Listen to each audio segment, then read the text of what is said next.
Hello and welcome to my weekday devotional for Wednesday, the 20th of December. And our reading is from Luke chapter 2 and verses 4 and 7. And we continue reading from there. Now Joseph also went from Nazareth, a city in Galilee, to the Judean city of David, which is called Bethlehem, because he was of the house and family of David. He went there to register with Mary, who was pregnant and who had been promised to him in marriage. Now it so happened that whilst they were there, the days came for her to give birth.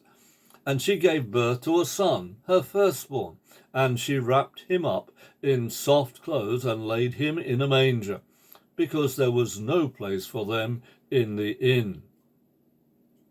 In Matthew's Gospel, it appears as though Joseph and Mary were already married by this time.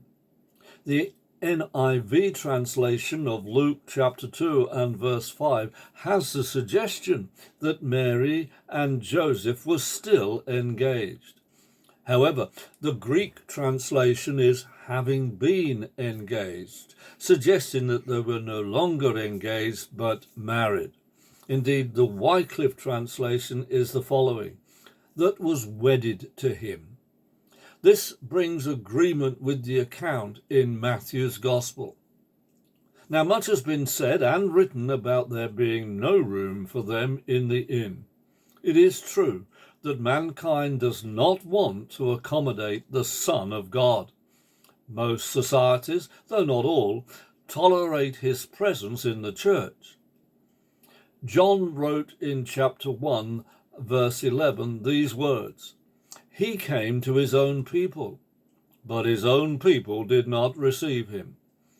It is most regrettable that in some worship services the songs fail to use the name of Jesus, instead referring to him in the third person, if they refer to him at all.